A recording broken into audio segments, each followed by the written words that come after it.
Back Row Ministry of the World Premiere, Mr. Mikey coming at you live and direct. Dodge Ram Studios. Beautiful Friday morning.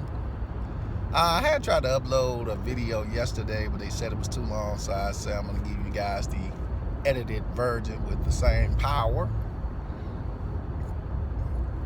And that video was about, everything that's going on with Facebook and my favorite person, Zuckerberg, or I like to call him Fuckerberg. So, a couple of key things in this story. The first key thing they're talking about is the trade of information. And I call it the trade of information because it's been going on for decades.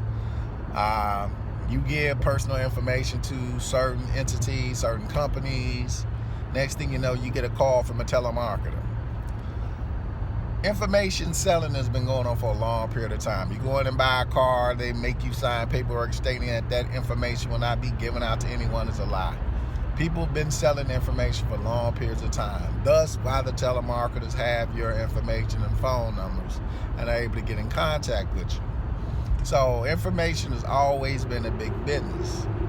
So, Zuckerberg, aka Fuckerberg, has been accused now of giving information to these political analytics groups to basically pool people, and they feel that that information was used to manipulate people in the last election not to vote for Hillary Clinton. No, it wasn't. Come on, let's get real now. We live in a world made of choice and that's based on choice and should be based on choice and decisions. But a lot of us, still struggle with making decisions. I struggle with making decisions sometimes. But do I feel that you can be manipulated into a vote? At times, yes, and at times, no.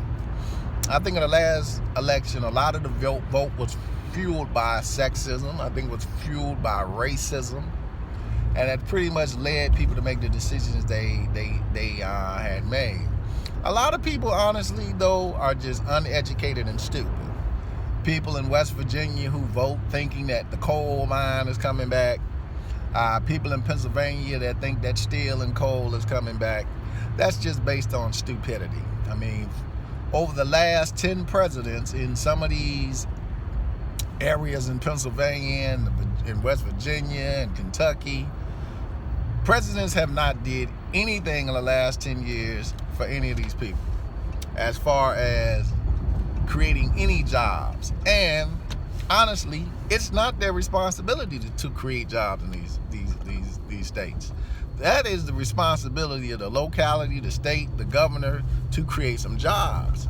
But you got this faction that's so anti-education, so anti moving into the future as far as technologies and other fuel types, that they pretty much are behind. You go to some of these places, they're pretty much dried up due to the coal industry leaving and the steel industry leaving and manufacturing leaving, that they just never had another plan. Some of the states never had another plan.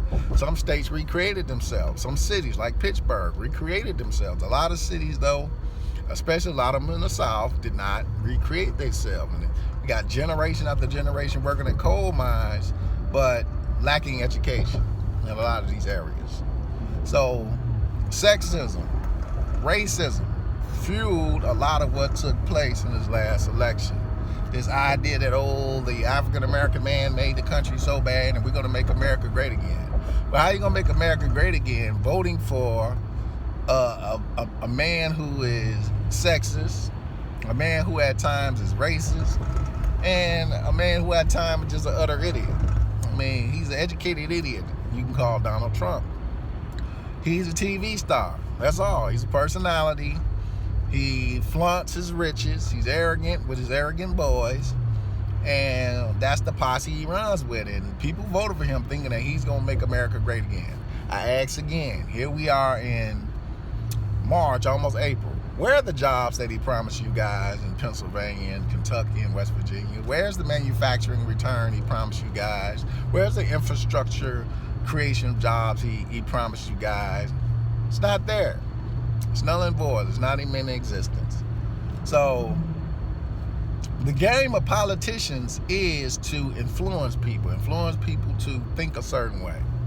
So the whole claim is that Facebook and Zuckerberg gave this information to this analytical firm, and this analytical firm passed people information to the Russians, and they were able to use that to contact people and to manipulate their vote. No, because this happens every election. Somehow somebody finds out that you're a Democrat or Republican. Next thing you know, you're getting a call from the Democrats and Republican Party on how you're going to vote. They do it all the time. So information is constantly being shared. Now, is this a defense of Facebook? No, because I think Zuckerberg is just that. He's a very evil person who does a lot of evil things. You see that with that Facebook Live and these fake ass killings, and that's what they are, the fake Facebook Live killings that he's been backing. You got the guy who's supposedly been handicapped and getting cut by all the kids in Chicago. Then we got the guy getting shot in Cleveland, all manufactured by Zuckerberg to really increase and sell his product. That's all it is. Wait for him to increase and sell his product, get views, get media attention. He's a very intelligent guy. He knows how to do it. And like I said, the hand is quicker than the eye. People believe anything they see, even on Facebook. So things like Facebook don't manipulate people. People make choices. People make decisions. And honestly, Hillary was not a good candidate. Hillary should have never been a Democrat's candidate. But they believe that even Hillary can beat Donald Trump. And they were wrong. People were not a big fan of Hillary. That should not have been the candidate that they tried to push. She was not the person. So that idea of voting for the lesser of two evils, like I say, why are you voting for evil at all? I didn't vote for either one of those idiots. Why would I waste the vote? Why would I waste the vote? I had people tell me, well, you're the reason why Donald Trump won. No, my vote didn't make any difference in that race if Trump would have won or lost. I decided not to be involved in the foolishness. I have that choice. So a lot of people, well, we're stuck with Trump. Well, my idea is, and always, as I put it in my videos, the elite run this world. Donald Trump has no part, place, no calls, no decisions in anything that goes on in the world of elite. If you think the president has power, you're a damn fool. The president is a bigger pawn, just the biggest pawn as us. He's told what to say, he's told what to tweet, he's told what to act. Just like Zuckerberg is told what to do. The elite run this world. Presidents don't run the world. The elites of the world run the world. The world is not just America. The world is not just America. We get so caught up in what's going on here, we forget that the elite is calling the shots all over the world. And if we don't catch up with this idea, we will be left behind. We will be left behind trying to figure out what's going on. But kill your dependence on Facebook. And I think that's an issue. People have got so dependent on Facebook that they just post everything and anything on there. They put their whole life on Facebook, just feeding these entities information. That's all you're doing.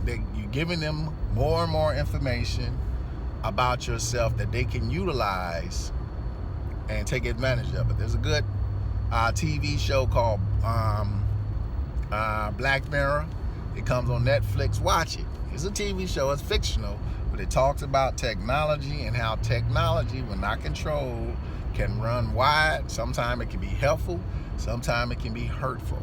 Okay, but Zuckerberg, he is who he is. He's going to keep screwing over the masses, and he does this for the elite. This is just another story for the elite to bring him up in the range, because they got big plans for Zuckerberg. Mr. Mockty, Back Road Ministries. As I said, the upsets in the tournament continue. Watch out for Loyola to make it deep, but really be watching for Villanova and Duke possibly to be in the finals, and Florida State. Florida State also, due to the stuff in Florida. I had Florida, but maybe I should have been watching Florida State. So let's watch Florida State to see what they do as well. Peace and hair grease.